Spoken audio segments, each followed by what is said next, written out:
Thank you, Hank. Uh, Good evening. I hope you all survived the storm this afternoon, or your property did. I see you are here. Um, the program tonight is really, it's not a technical program. It's more, people asked me a bunch of years ago, they said, how do you find subjects to photograph? How do you do something different than photographing your relatives, your family, or going to some national parks? And those who know me and my work, I do a lot just in local parks. I do a lot in Colonial Park, right next to you. I do a lot in Duke Island Park, that is close to me. I'm in Bridgewater. Um, so the program here is really how to see things, what to pay attention to.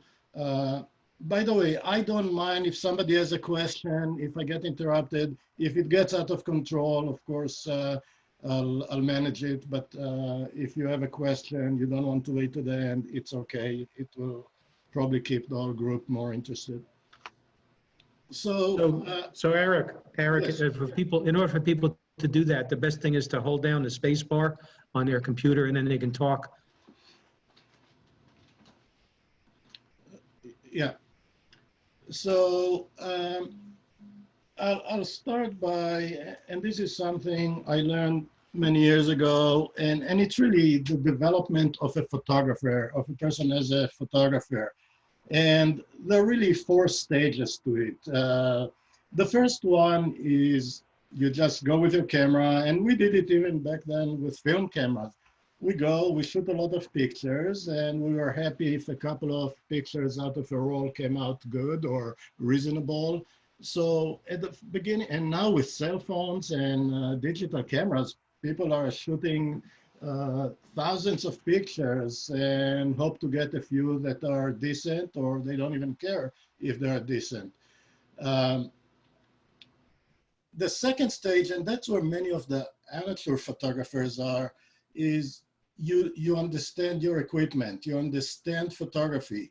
You go, you still don't plan a whole lot. You go, you see things, you take the picture, and then because you know about exposure and compensation and f-stops and depth of field, ISOs and all those things, you get, and the cameras today are much better than what we had way back. You just get more usable pictures. You're still not pre-visualizing you see something, you take the picture, and you just, at the second stage, you get a better success rate. The third and the fourth level is where we start pre-visualizing. It's where we start thinking about the picture that we're going to take. So what I mean by planning, I know where the light, when the moon, where the moon, the angles. I know what I want to do. I'll go to the location in advance. I'll plan for the shoot. Even if it's wanting to shoot something locally in a park, I know what the weather is going to be. And I know today it's going to be foggy or it will be sunny. I know when on sunny days, usually I prefer to just use my infrared camera during the day. But if it's cloudy, some interesting weather, I'll take the regular camera. So I do more planning. There's more pre-visualization. I know what I want to get. I know where to go and get it. I know when, or I'll wait for the conditions, but it's something that I have in my mind's eye before I actually go to photograph it. The fourth stage is where you really create your images. You can do it in camera. You can do it by setting up the scene. You can do it in post-processing. I've done it 40, 50 years ago. I've done it with in my darkroom. Today, I do it mostly with Photoshop, but also during the shoot itself.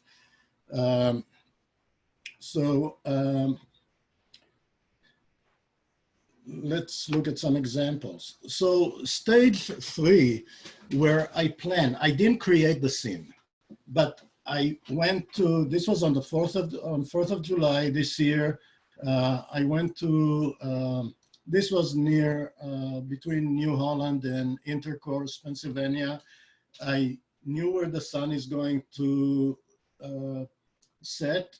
I knew that there are carriages going on this road, and I just sat on a side road and waited in the car until I saw the carriages coming, and I took the picture. So again, I didn't create the scene, but I had it in my mind, and I just waited for the right moment, for the right time. Of course, in Photoshop, I had to bring out the girl in the back just to light her up a little bit more. So there is quite a bit of Photoshop to adjust tones, not to clone things out. Well, I think I cloned a couple of cellular towers that were in the landscape. Another examples of that stage 3 is going to Death Valley, and you know the right time to go and photograph the dunes. If you go 2 hours later or even an hour later, they look pretty flat. The only way you know that they're pretty tall is when you run, you walk them or run them, then you see how tall they are and how hard it is. But we came before sunrise and walked quite a distance to get to an area where there are no footprints anywhere. Stage 4 is where I create something. So we all, or many of us, photographed the comet in the last couple of weeks, 2 weeks ago. The first couple of nights when I shot it, it was right over the trees. So I had some foreground elements, but later on it was so high in the sky, I got brighter pictures, sharper pictures of it, but there was no foreground. So it doesn't really do anything for me when it's just the, you know, the comet in the sky. But why not put it into other night shots? So here I put it into New York. I created a picture. Even the reflection in the water is not 100% natural. I used the flood filter to enhance it a little bit. There was some reflection, but with the flood filter, I got a little bit more interesting. And the same comet, I just decided to put over Pittsburgh. So again, that's where you start planning, you know what you're going to do, and you create your own images. Besides replacing the sky, everything else is pretty much the way it was. It was long exposure. As you can see, the trees in the foreground are pretty blurry, motion blur. So what I'll talk about the rest of the time this evening is really key considerations for creative images. And those 5 phrases, or I got those points, I actually got from another book, but what I'm saying is not exactly what was in the book. But I really think that these are 5 things that you really have to think about when you go to take a picture. And it doesn't matter where you are or what you do, but you really have to start looking at every picture as a combination of the subject itself, what it is that you're going to photograph, the details, textures, colors, patterns, curves, really the details of the subject. Sometimes the details are more important than the thing itself. Sometimes the thing is more important. Look at the vantage point, not just stand at eye level and shoot everything. And you'll see examples. I'll talk more about each one of these. The time, I judge so many competitions where I see pictures that people took at the wrong time. And I'm not just talking about time of day and not getting the beautiful early morning or late afternoon light. I'm talking not waiting for something to get out of the frame or come into the frame to make it more interesting. And then the last one is the frame, which is all about composition. And again, I'll talk more about those things. If there are any questions, I'll be glad to quickly answer.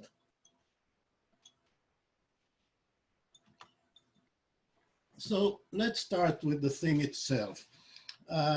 And this is for the majority of the images that we see, especially in camera clubs, are focused on the subject. I'm actually just finished preparing a new presentation on fine art photography where I'll tell you, forget the thing. The thing is not what matters. What matters is the story behind the thing. The thing only represents a story. Could be fictional, could be really real story, but the thing becomes only a representation. But for now, let's look at the thing as the main subject. It's not necessarily the most important thing, as I said, but there needs to be a thing, needs to be a subject in the picture. There needs to be something that we can anchor our eyes onto. And when we look at the subject, we want to do something that is different than what everybody else sees on a regular basis. So it could be doing the thing, taking picture of the thing in a different weather. Like here, I went to the Amish country. It was in October, just took the dog in the car, went to a hotel in Strasbourg, and in the morning, I kind of expected to see some fog in the landscapes. And this is shortly after sunrise. So still you have to worry about composition, you have to worry about all the technical aspects, all the lines that are created in the field, but there is a subject, that's the thing. And this was taken just shortly after the previous one.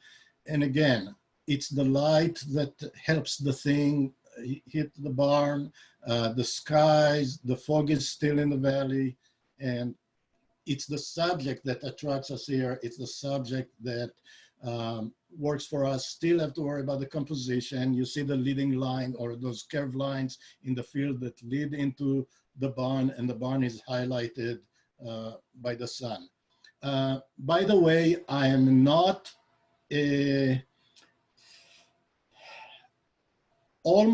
pretty much all my pictures are enhanced in Photoshop.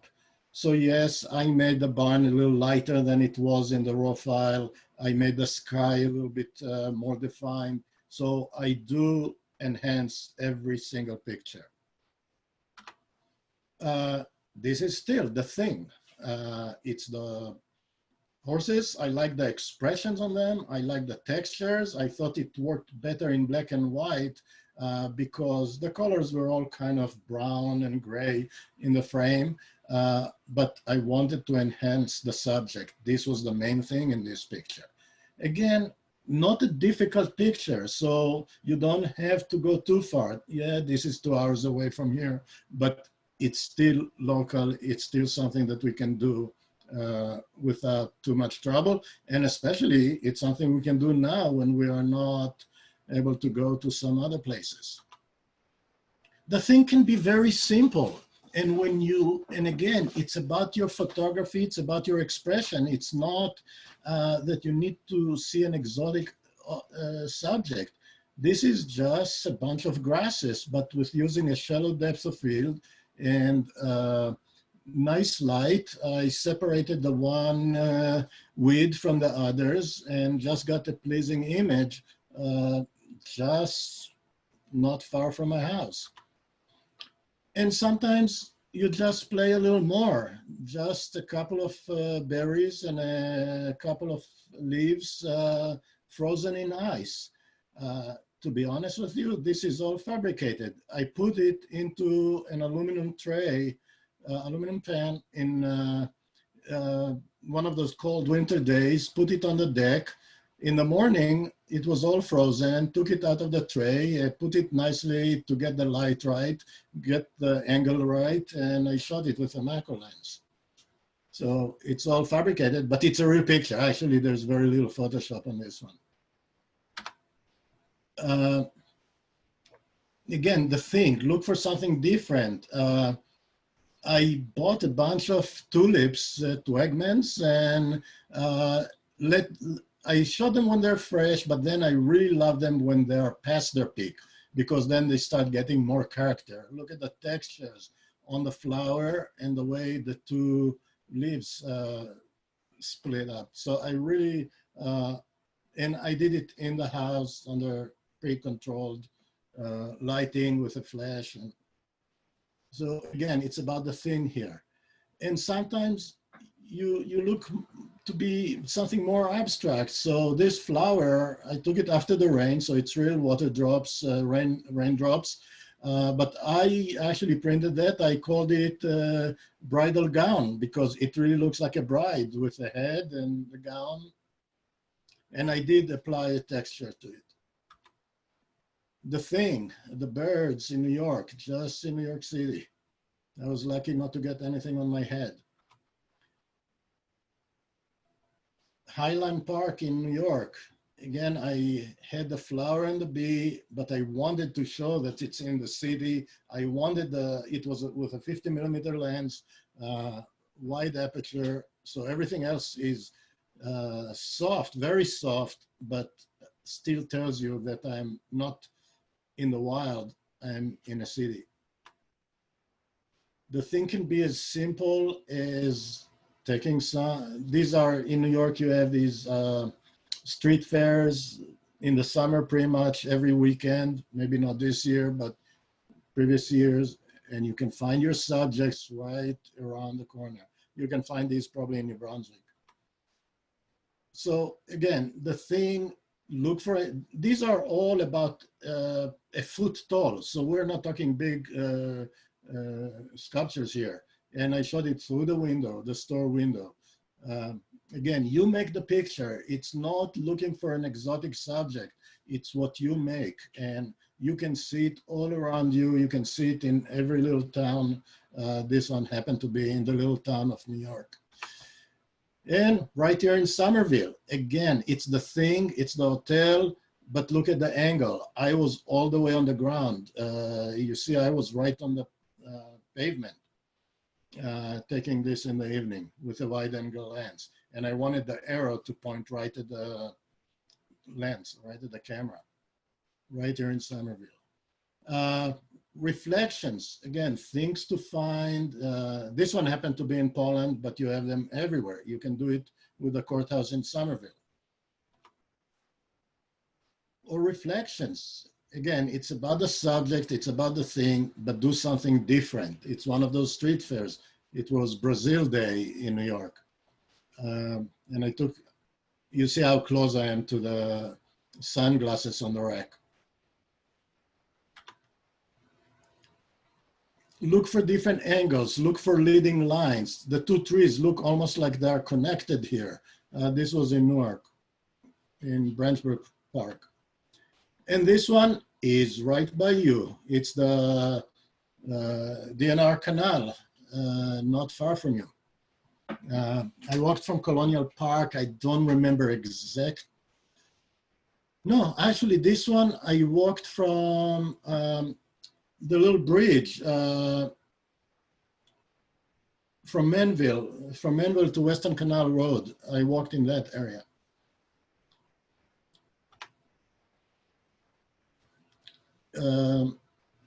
Hucklebarney, many of you probably know that rock and these falls. But again, to do something different, I actually stood behind the little tree on the left, so it frames the falls. In the past, I always took a closer look at the falls with the rock and the long exposure. But here, because of the nice colors, I stepped back, stood behind the little tree, and used it to frame, plus the yellow trees above. So again, it's about the falls, it's about the thing, but try to do a little different angle, do a little bit different composition. As you can see, long exposure, you can see the swirl on the bottom right and the long exposure on the water. Of course, to do something like that, I had to go in a pretty calm day, cloudy day, but also no breeze, because otherwise all the leaves will be out of focus. The thing could be people. I do a lot of street photography and I talk to the people. Very few of my pictures are candids. Most of them are after I engage in conversations with my subjects. This was taken in New Brunswick. The guy was so much fun to play with, and I took quite a few pictures of him. And this one also, obviously I was on the floor with him there. We talked for a little bit and I took his picture right here in New Brunswick. I intentionally left. Often I'll remove cigarette butts and other pieces of dirt, but I think it told the story more accurately, leaving all that stuff around him. In New York, I asked him, I always first, I put a dollar in their bag or hat or whatever it is, and then I ask. And if they don't want to, I'll be okay with it. But I can tell you that nobody ever, after I put the money, said no. Sometimes, again, the thing can be just simple like that. This was in Chinese New Year parade in Chinatown a couple of years ago. I asked her, and I went down on the ground and used the flash, and I really love the pose that she did for me. Tell stories. Again, look at the angle. I go to their level. I was on the ground with them. This happened to be in Minneapolis last June, not a month ago, the one a year before. The homeless woman, asked if she can pet the dog. I go on these long road trips with my dog and my cameras, and she asked if she can pet the dog, and she was so happy when the dog was, she actually gave my dog a treat. Again, and by the way, if I put this picture in competition, I know I'll immediately hear about the blown out background and stuff. I love it this way. And you'll see professionals do weddings and stuff. They actually do that. It gives that glow and nice bokeh on the out of focus highlights. I was on the ground. Again, something that you don't have to go too far. You can find them, and with the right compositions, and you don't even need any unique equipment for this stuff. You can do it with your cell phone. You can do it with a point and shoot, or you can do it, in this case, was with an SLR, but didn't need any special equipment for this shot. Again, everything with permission, so I'm not trying to hide. And this one is not far from here. I don't know how many of you know the Little Red Schoolhouse. It's in Brentburg, or I don't know if it's, I think it is. It's in Somerset County. Went on a foggy day and took it right here. And that's the window of the schoolhouse, and there's a red barn across on the next property behind me, and took the reflection. So again, you make the pictures. You don't need to go to exotic places to make these pictures. And Duke Allen Park, again, a different weather. You don't have to go far. You can make pictures locally. And this one is 4 miles from my house, Duke Allen Park in Bridgewater. Duke Allen Park in Bridgewater, another foggy day. You can make the picture. Duke Allen Park, the same place, not necessarily the same day, but I go there almost every day, go with my dog and my camera. Still Duke Allen Park on a foggy day. Same place. So you make your pictures and work with different angles. Don't do the subject just, okay, it's not about a pretty subject. It's what you create with your vision, what you create with your camera. And of course, this is about the thing. This is in Colonial Park, right next to you. So let's talk about the details. Are there any questions, by the way? Okay. So the details, again, sometimes what's important is not the subject, but colors, patterns, textures, leading lines. Although when you have leading lines, and I see that a lot in competitions, people do leading lines that lead to nothing. And you don't want that. You need to have something, or at least there, along the leading lines, there are things of interest, like interesting corridors, interesting row of trees. But sometimes I see people put very nice leading lines, but there's nothing along it or at the end of it. Here, I like the moon there. So you have the little moon, crescent moon in the picture, but it was more about the colors. It was all about the colors here.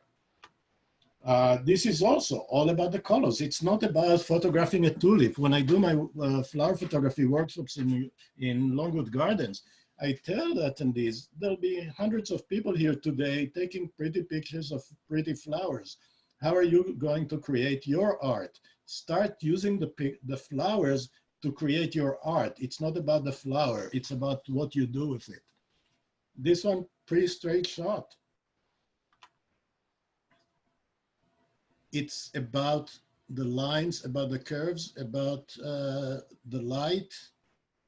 It's leaves, you know, it's not that the subject is what makes it so interesting.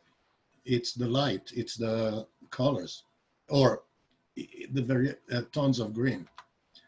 Same thing here, it's the textures, it's the details, it's the patterns, it's not about the flower.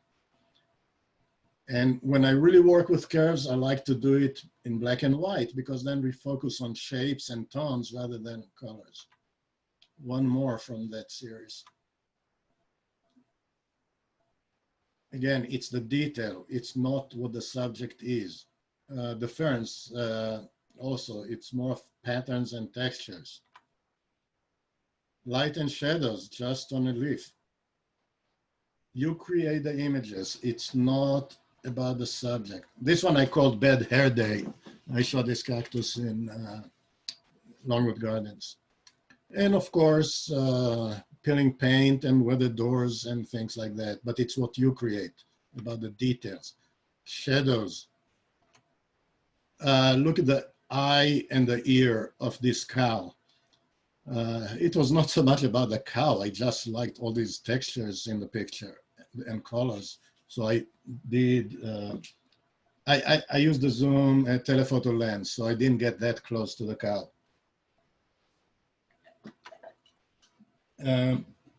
Graffiti, and again, the shadows and the light, the way the light, that's what made the picture for me. Reflection on the path in Duke Allen Park, pretty much out of the camera, yes, and hence the contrast and the saturation a little bit, but it's not really photoshopped. It's a reflection on the path in Duke Allen Park. Reflection that I just flipped. Shooting straight up during the fall. I took this one in Watchung. So it's about the patterns, about the colors, about the lines, not about trees. And here again, this one in Lockwood Gorge. Lockwood Gorge. It's about text, about patterns, about lights, about colors. Then let's talk a little bit about the vantage point. So I mentioned earlier that what many do, especially as we get older and it's more difficult to climb or bend down, and we tend to take pictures from our eye level. And that doesn't make it, you want to put an element of surprise. You want to give the viewer something different to say, oh, wow. And sometimes you don't have to bend down or climb. I took the elevator to the 10th floor of the Hyatt Hotel in Washington and really liked the pattern that I saw from the 10th floor. So it's the vantage point that really made this picture more unique. When I was all the way at the bottom and I saw the piano there and all that, it didn't make a picture. But when I went to the 10th floor, it really looked a lot better. And I loved everything, including that like checkerboard floor in the top right corner. Vantage point. This is in Lockwood Gorge. Just to put things in perspective, look at the maple leaves so you can see, you get a sense of scale. So this cascade was probably less than a foot, maybe a foot tall. And I was all the way in the mud taking this picture. And at that time, I didn't even have the screen, the LCD that I could flip. So I had to really get my face all the way down, but it made a different picture than if I shot it from above and without going to Niagara Falls to get a picture. I did it with a 1-foot cascade. I was down below so I could take her looking up. This was taken in London. I gave her the money and it was in the morning, so there was nobody else around, and she played with me for a while. I took a few pictures. And this guy in San Francisco, the same thing. I was all the way down shooting straight up, and he was working with me on that. So again, the vantage point is what makes the picture stronger. If I took it at eye level, it wouldn't have been that interesting. Looking down, actually I sold this picture, a print, in Norway. I just saw that driving on a road, narrow road, couldn't even stop there. I left my wife in the car about half a mile away, and ran back to the place and shot this. I shot 2 rolls of film of the boat because the boat kept moving and the clouds kept changing. So I got a lot of pictures. Hawk's Nest, if you go by Port Jarvis, I have to admit that when I went there on that day, the trees were all green or dull brown. So I had to recolor them. I didn't want to come back in the fall. So the trees, the colors are made in Photoshop. Duke Allen Park, I love those roots. So again, it's about the textures, about the lines, it's not about the subject, it's more about the textures there. Sorry, vantage point. I'm sorry, I'm talking vantage point. I stood in the middle of the road to take this one. I was all the way on the ground to take this one. It's still about the textures. And this one I shot a week before September 11. I bought a new lens, wide angle lens for my film camera. And from New York, I drove straight to Jersey City. I bought a digital camera for my wife, a point and shoot. September 11 happened to be her birthday. So I bought myself a lens and I went straight here to take the pictures, and this was all gone a week later. So I did it a few days before September 11. Again, vantage point, looking straight down from a cliff. The vantage point to get, to me, it looks like a woman. The shadow looks like a woman. I'll admit that I carried this little piece of wood with me and placed it in the right place for to get the best shadow. I saw it, but it wasn't on a nice dune, so I took it with me and put it on the dune. Vantage point. These are goats. You know how tall goats are? Not at all. And here is a little kid nursing. So I can tell you, I was in deep shit to take this picture.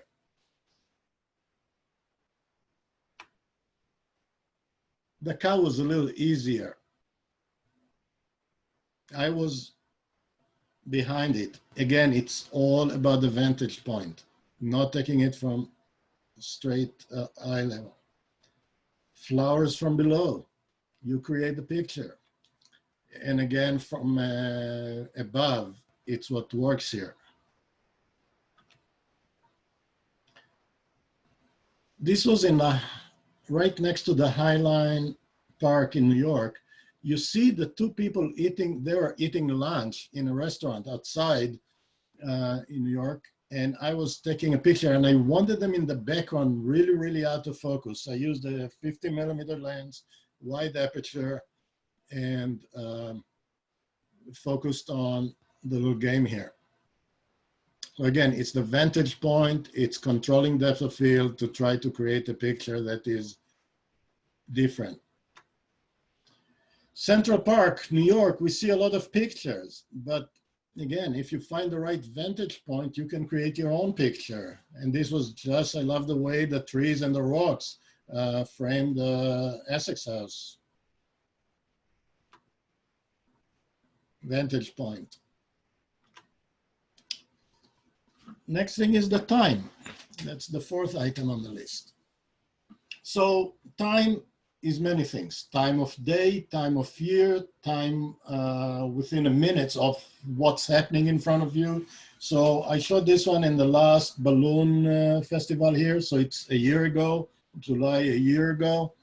And I looked for where I have balloons that are organized in a way that I can have two balloons, frame a third one, and hoped that the third one will take off before the other two, so I can frame it like that. And I actually got a few like that, but timing was critical to get just enough of the balloons, get the basket placed in the right spot in the frame, have the light come from the right direction.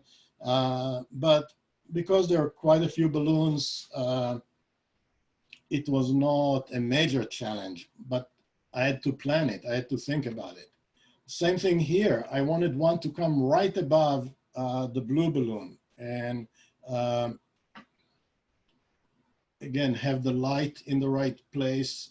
So the balloon that is in the air, this is facing the sun, and it worked out pretty well. So it's all about timing, planning and timing. This is about timing. Relatively easy because every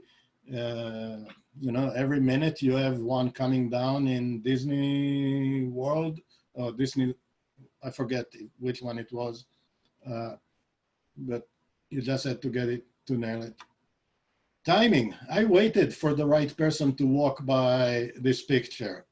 Actually, my wife and the kids were impatient, but I said, I just need the right person to walk by it. And this one, I did not ask permission for this one.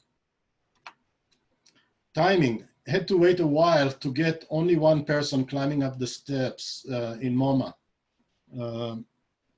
There were either nobody or groups of people. I wanted a single person or a couple, and I was lucky to get that single person. All about timing. Time of day, time of the weather. So I put this picture in a competition, and it got the very nice score of 5. By the way, the pictures may look a little bit pixelated on your screens. It's because I prepared the presentation for the lower resolution projectors in the clubs. Now we're running much higher resolution. I didn't redo all the pictures for that yet. But it got a 5, and the judge said to me, too bad it was foggy, you didn't get good weather for it. The only answer is bring it to another competition, another judge, and it did get a 9 in another competition. The Clinton Mill, the Red Mill in Clinton, if you come 45 minutes to an hour after sunrise, you get a nice light on the mill.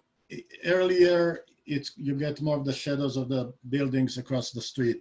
Of course, this is the reflection. I flipped it. That's why it looks like an abstract. It's all about the time. All about the time. Look at the light just hitting the tops of the vines here, and it created those nice golden lines. And I waited for a while for it. This was near Santa Rosa, California. Waited for the sun to just hit that plant and have one side have these nice golden patterns, and then have the golden plant, and then have the bluish shaded dune on the right and above. It wasn't that difficult though, because we were, this was in White Sands in New Mexico, and if you paid at the time, if you paid $50, you came the night before, paid $50, sign a contract with the national park, they open the park for you an hour before they open it to the public. So you're there pretty much by yourself, unless somebody else signed up for the same thing. And you have to be there. They tell you what time to be there. And they said, if within 10 minutes you're not there, the guy walks away and you won't be able to get in until they open the park. So of course we were there, and we were pretty much the only people in the park. So we just kept running from one dune to another to take advantage of the nice light at sunrise. Time of day and time, the season to get this in Maine. The sun came, and it's rare that you have fog when the sun is so high, but if you see, there are mountains in the front, so you had to wait for the sun to come over it. Colonial Park, the right time to do the shoot. Waited for a while to get a single person walk by the shadows there with the arrow pointing at her. So this is in New Brunswick. Again, it's all about timing, but I knew what I wanted to get and I waited for it. I knew at some point somebody will walk there, a single person.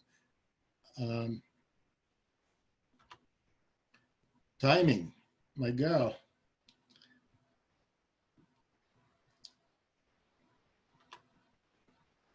Talk about the frame a little bit. And this is really about composition. By the way, this young girl, I took it in Longwood Gardens. I don't know who she is, but I got permission from her and her mother to take this picture. And I took it through some branches. So that all soft thing around her is because of the leaves that were pretty close to my lens. I do it a lot. And of course, you try to create a sweet spot that everything is sharp, and that's where your main subject is. So the frame is about composition. When we look with our eyes, we don't deal with composition. We see everything. When you take a picture, we have to look at borders. We have to look at placement of object within the frame. Probably many of you heard about the rule of thirds. The intersections of these white lines are the places where most pictures, if you place the main subject in one of those spots, it will be more dynamic and more pleasing. Again, every rule is meant to be broken if you do it for the right reasons, but I'll just show you the impact of how you place things can make. So what a lot of people do, they place the subject in the center of the picture and take the picture. And as you can see, it's pretty static. The shadow gives it a little bit of direction, a little bit more dynamic, but still the picture is pretty annoying with the subject right in the middle like that. So for this picture, it absolutely doesn't work having the egg in the middle of the frame. When I moved it to the bottom left and put it at the diagonal, suddenly everything looks more dynamic. It's pointing into the frame. It's taking us into the picture. Of course, there's nothing else in the frame at this point, but already you can see the diagonal, the placement of the egg, the direction of the shadow, all make it a lot more dynamic, more interesting, and still pretty comfortable. When I put it leading out of the picture, now it creates some tension. For most pictures, it's not the right thing to do. However, there are ones where it's done intentionally and it really helps to create some tension. But as you can see, taking us out of the frame it holds our eye because it's a little different, it creates tension, but it's not always the right thing to do. And when it's right by the edge, then it's actually annoying. Again, sometimes you want to do it, but usually we want to avoid putting things right touching the edge like that, or being cut off by the edge of the frame. So In nature, I tried to compose, and you can see there is the framing by the big tree, and then in the bottom left third, we have the other tree that is really like the main subject here, because it's better lit and it's a whole tree. If you look at the places where the lines intersect, it creates the dynamics within the frame.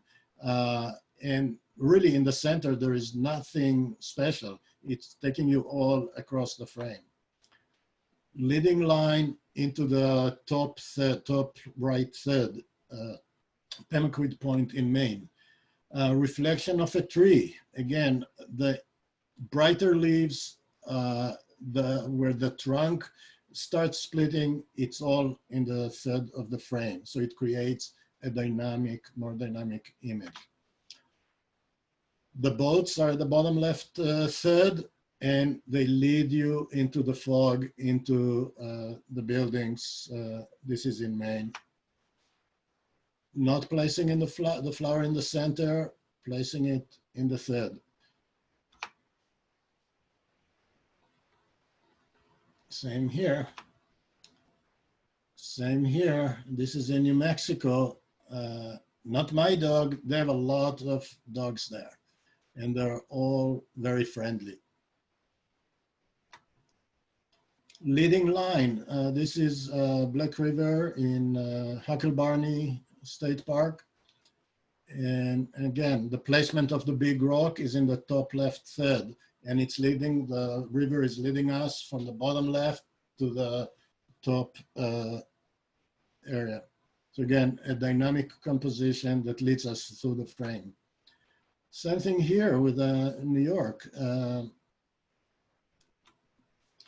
This one I put her intentionally at the bottom, and I really wanted to play her head that is in color, really colored and nicely lit against the four heads on the door. So I thought it played well being like that. So yes, sometimes I break the rules when I think it works. And here I intentionally cut the person in half. It was just a way for him to draw more attention relative to the four nuns there. I asked online, I posted it online a number of years ago, and asked people to give it a title, and somebody said An Old Man and Four Bad Habits. And as I said, sometimes you can get a dynamic composition that is very symmetrical and everything is centered. And this one, what helps here is that the tree trunk is tilted. And that's what made it work. And that's why these two buildings, I often like to shoot them because of the tree in the middle. And I like the white sky. I know in camera clubs, that's a big no-no, but I think it really worked for this picture. So in summary, when we look at, okay, so what's a good picture? And first, it's important to know to decide what the picture is for. There are pictures that are to hang on the wall, pictures to make cards, pictures to be put in competitions, pictures that you are much more emotive, that you may want to put in an exhibit, but it's not what somebody is likely to buy. And they're really emotive of some, mainly portraits or some deserted buildings. Or so it's really important to decide before we say, so what makes a good picture, is to think of who is the audience and what are we going to do with the picture. But also what makes it unique, what makes it, and I have this list of items here, you know, clear subject and center of interest, there's a story, special lighting, strong graphics, element of surprise, emotive, strong composition, unique and creative presentation. Yeah, you don't get all of these in every picture, but what you'll see if you go through your collection of pictures and find pictures that meet 3 of these or more, you'll see that they are your better pictures. And pictures that don't have at least 3 of them, you'll see they're not as strong. And I tested it on quite a few of my pictures, and it does work. That's how I decide what I'll put into a competition. There needs to be something more than just a pretty subject or a very high quality technical image. There needs to be something else. And now my preference in many cases is to tell a story, do pictures. Well, I do all of that. You know, I take pictures of flowers. I take pictures of trees. I take pictures of my dog, and definitely now a lot of pictures of my new grandson. But if I want to really consider creating art, I look to see what I can do, and telling stories, emotive, or unique and creative presentation are the ones I'll strive for. So, as I said, it's important to decide what the picture is for. So the one on the left here, that's a picture that is nice on the wall. It's nice on a calendar. You can make a greeting card out of it. You know, shot it in Longwood Gardens. I like it. But is it a real special picture? No. The one on the right, I'm not going to put on the wall, but I really think it's a much stronger picture. It's a kid, his mother went into the store to buy whatever and left the kid to sit at the entrance of the store. This was in a market in Jerusalem. I intentionally included the dirt around him. I intentionally included some of the legs of the passerby because it was a pretty busy street. I mean, it's not a road. It's like an alley with a lot in the market. And I just wanted to show the kid is sitting there and just thinking about stuff. And all the people are walking by pretty much ignoring him. So two different types of pictures. One I think is stronger, but I won't put on the wall. Maybe I will one day, I don't know. I don't think my wife will let me. And you have to look at the subject matter. Is the picture aesthetically pleasant to look at? Does it tell a story? Can you clearly identify the message in the picture? The one on the left is pretty. The one on the right has a story. It's two different things. Does the photo evoke an emotion? Do the light, angle, exposure, tones, and composition enhance the story? Whatever is in the frame needs to be, nothing in the frame is neutral. So it either supports the picture or distracts from the subject. And you have to decide. And if it distracts, you need to eliminate it, either by cropping or using Photoshop, or when you take the picture, you just move to an angle where you eliminate it. So this is it. I'll be glad to answer any questions.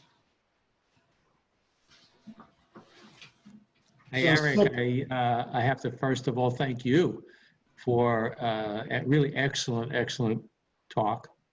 And I did have one comment, and that has to do with you're talking about not having to travel to find good pictures. And now we can't really travel. And what's kind of interesting is just in our own neighborhoods, we find all kinds of goodies.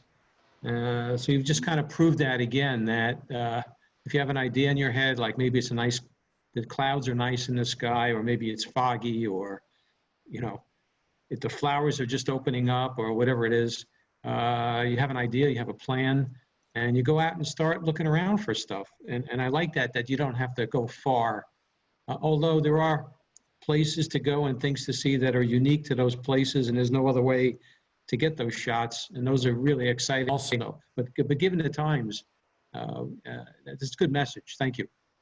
Yeah, and you know, yes, I like to travel, and it's not just to travel to take pictures. I like to travel and see places, but at the same time, I do a lot of my photography within 20 miles of Bridgewater. So it's either Hucklebarney,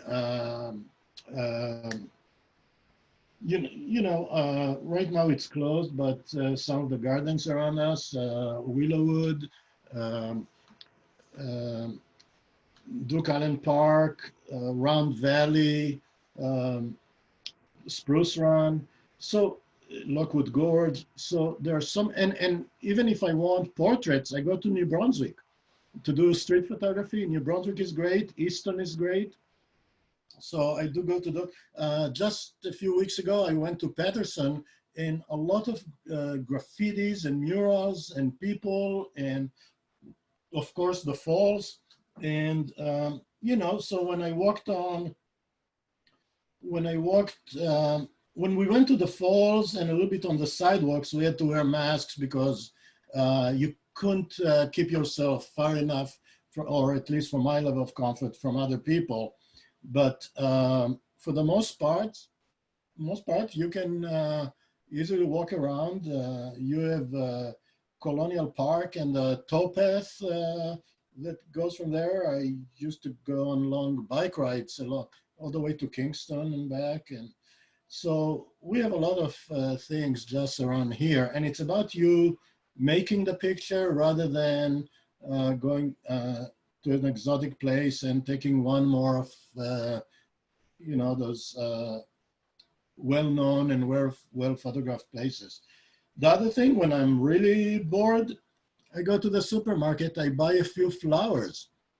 Although now I can even pick some flowers outside, you know, almost weeds, but you go to the ShopRite or Wegmans and whatever you have near you, and get a few flowers, do a setup, and do some work at home. So there is plenty of stuff to do. Of course, the Comet, well, for me, my new subject is my new grandson. So every 2 weeks, I drive to Pittsburgh to do a photo shoot there and see my daughter. Actually, my wife is there for the last 4 months, helping.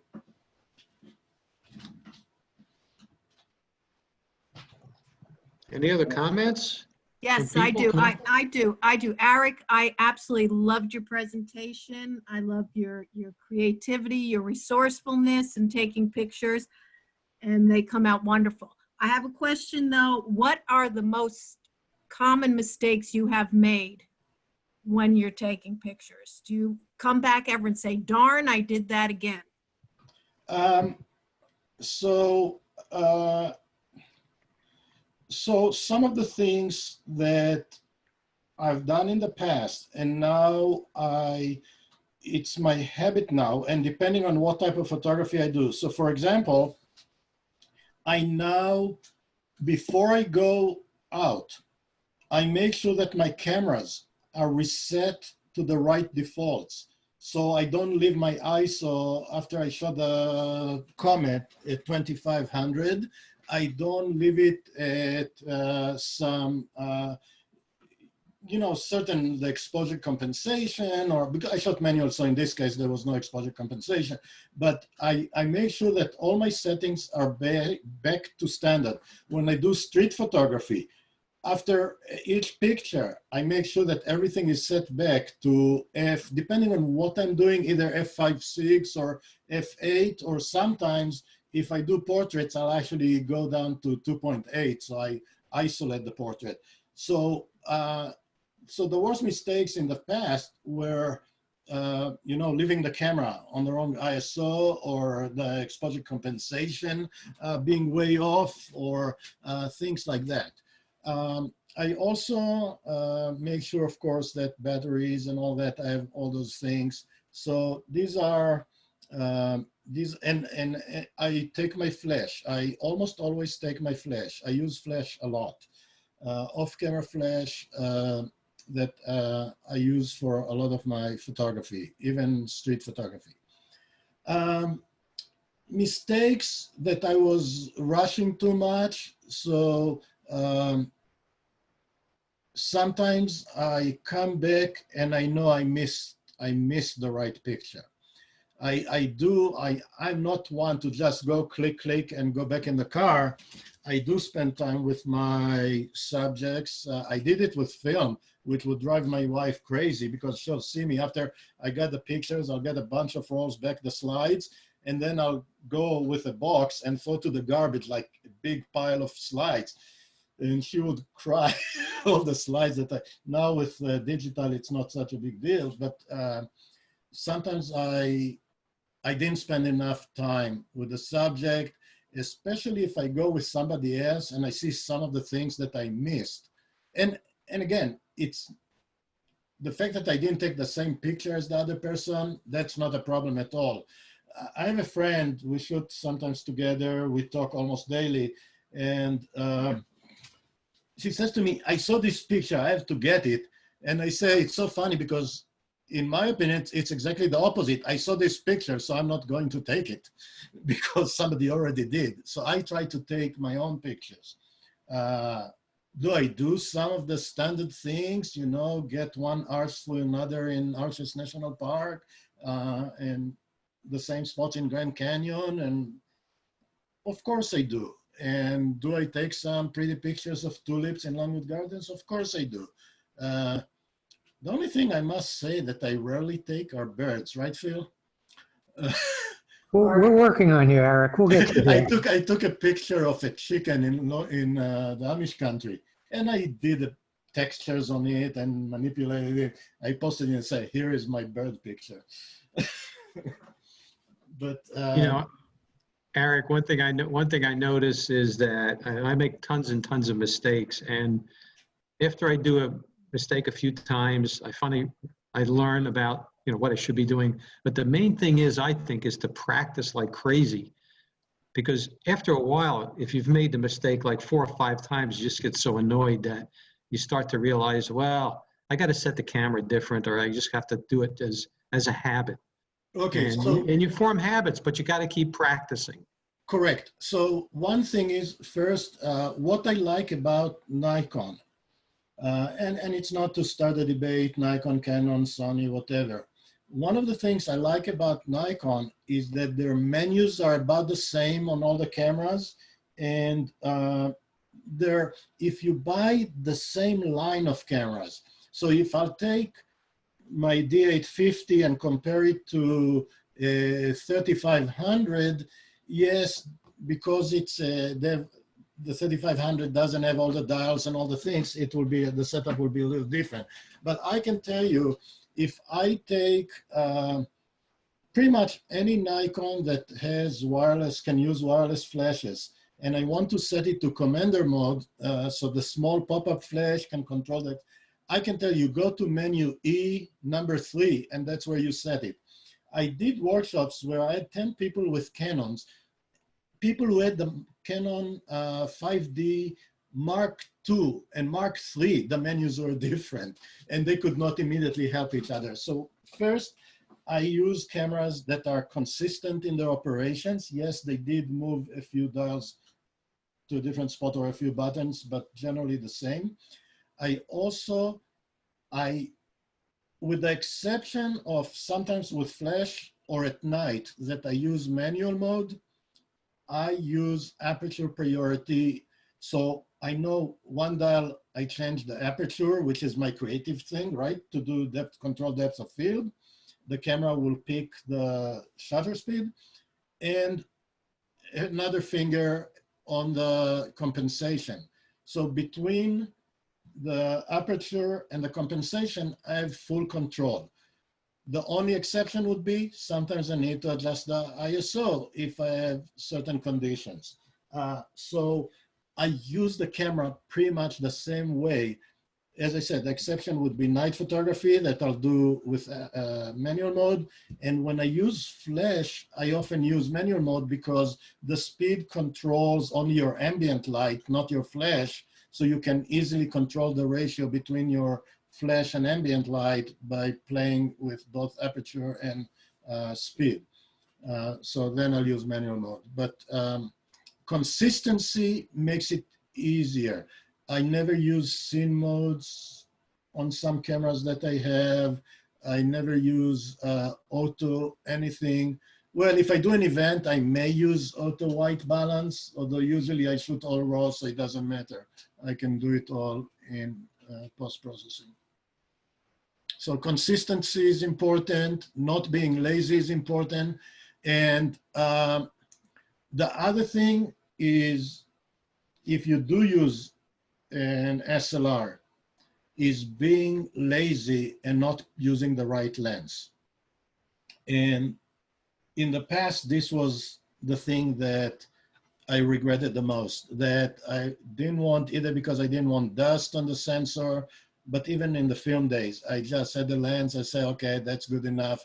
And I had the other lens in my backpack, and I was too lazy to switch. And no, you need the right lens. For now, what I do, I usually go with two bodies, so I have two different lenses, so I don't need to switch lenses. It's much faster, but not so good for my back.